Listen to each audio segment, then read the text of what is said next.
never gives up. He's always there, fighting for freedom over land and air. G.I. Joe! So Hasbro just had their Hasbro Pulse live stream for the newest HasLab to come in, and that is for the G.I. Joe Classified line, and that is the G.I. Joe Classified Series Assault Helicopter, the Dragonfly. And I originally had mixed feelings going into this. I wasn't sure how excited I would be about the Dragonfly. It was never one of the big vehicles that I really cared about much when I was a kid with the original line. I liked it, but I never really thought of it as like an iconic G.I. Joe vehicle. A lot of people seem to disagree with me on that, and that's perfectly fine. I also know that this was really a surprise to very few. The Dragonfly had been leaked, I think, what was it, about 6 months ago? Leaked in quotes, about 6 months ago. And then there was rumor that no, this wasn't going to be it. I know Jeffrey Lyles on Lyles Figure Files had theorized that it could very easily be the Snowcat as well. And truthfully, I wouldn't have been surprised about the Snowcat either. With all of the snow Arctic-based figures that we've been seeing coming down the line on pre-orders and that we know are coming, like Snow Job, the Arctic Bats. I think at some point we're going to be getting the Cobra Snow Serpents, the Snow Infantry. So I really thought there was some validity to the fact that it could have been the Snowcat. But here we are with the Dragonfly, and full disclosure, I did back this thing already. When I saw it, I thought, holy cow, that looks cool. I like that the design looks more like the Cobra, the U.S. Army Cobra gunship helicopter that the Dragonfly, the real life counterpart that the Dragonfly is based off of. I like that this really leans into that more. You have different missile options. You have missile packs that you can mount off of the wings. You have a Gatling gun that you can mount off of the wings. The turret gun looks cool. Everything about it just looks really, really good. I really like the dark, deep green that the body is colored in.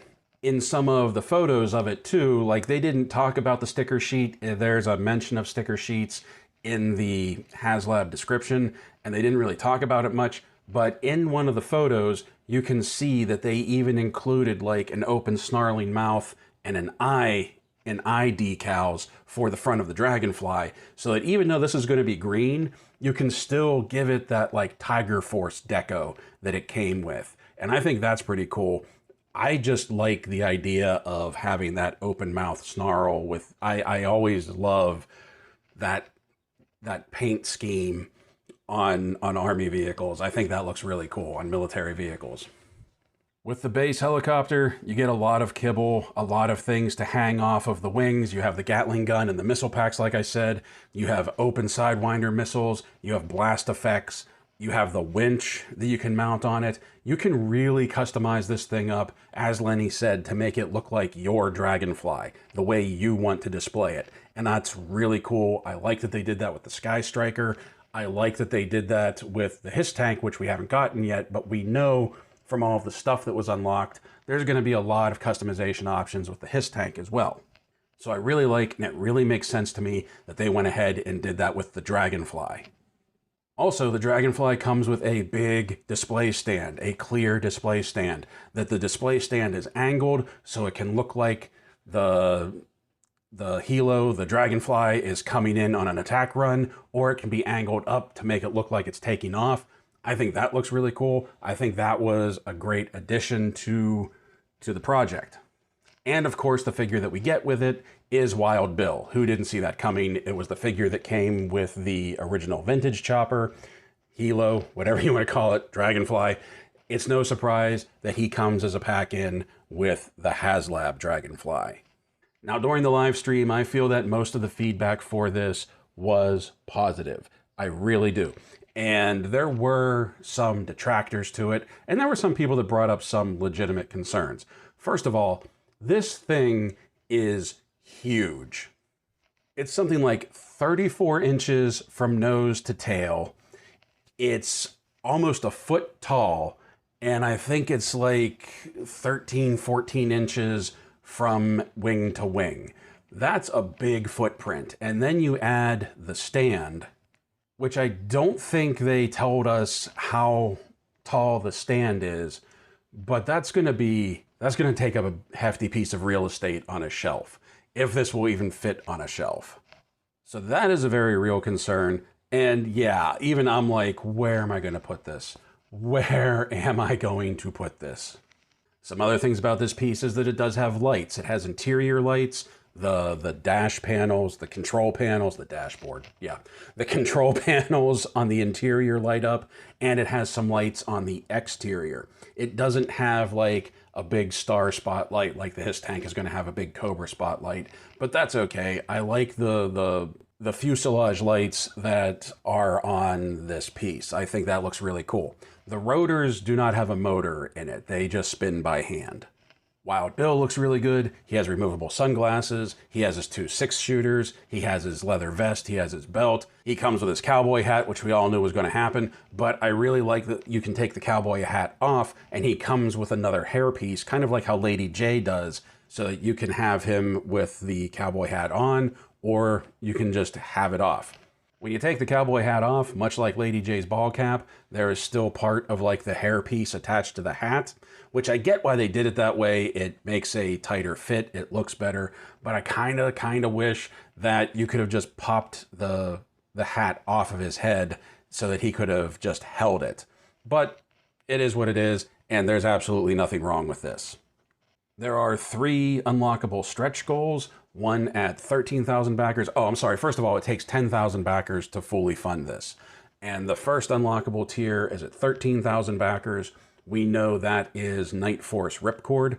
And then we have another one at 16,000 backers, and we have another one at 19,000 backers. We don't know what the other 2 figures are.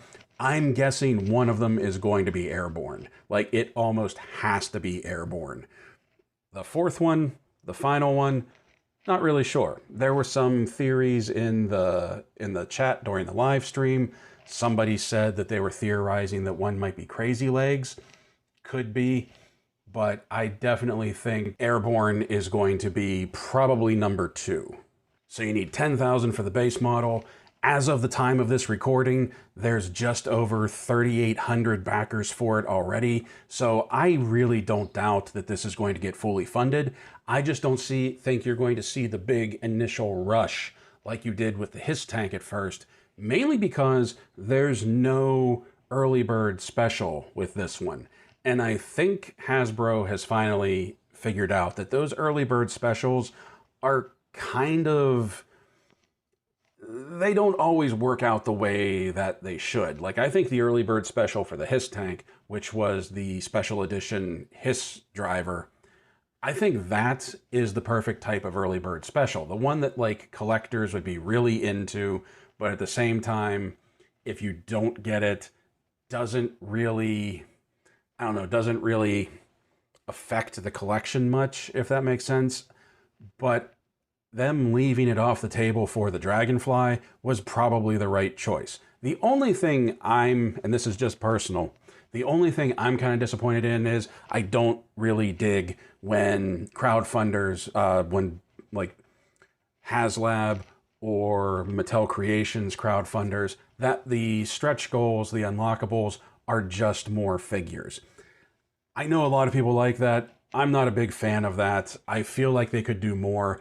Going back to the HISS tank, like with the HISS tank, how you unlocked other additional kibble for the tank itself, and there were figures included. I wish they did something like that with the Dragonfly, but it really looks like all of the kibble, all of the additions, all of like the modular pieces are just part of the initial release.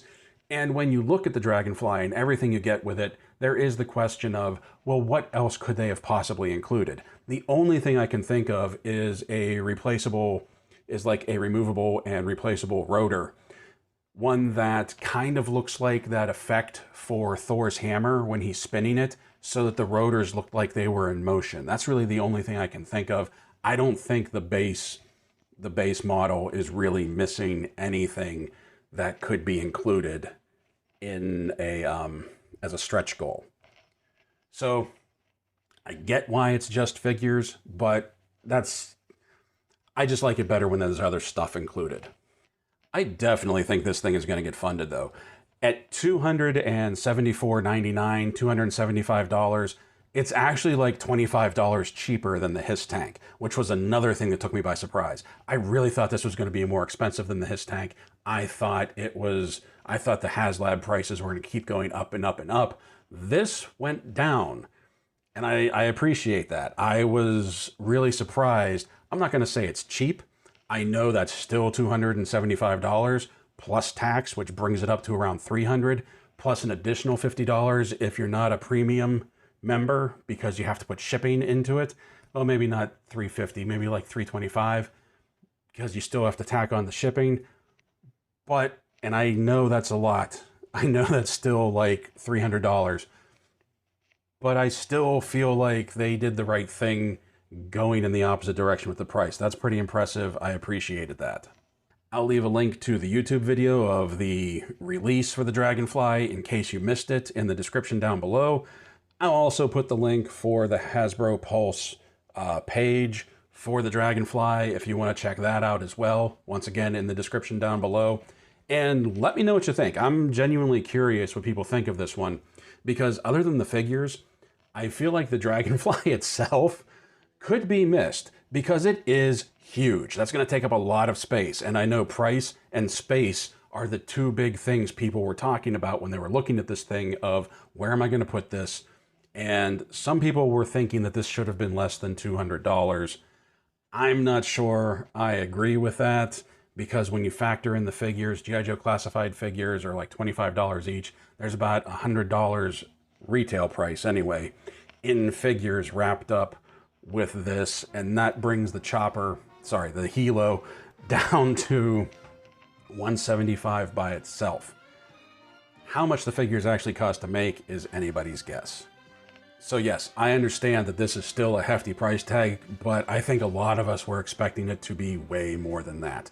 So talk about it down in the comments. I would really love to hear what the community thinks about this. And until the next time, my friends, play well, stay safe, stay healthy, and as always, thank you for watching.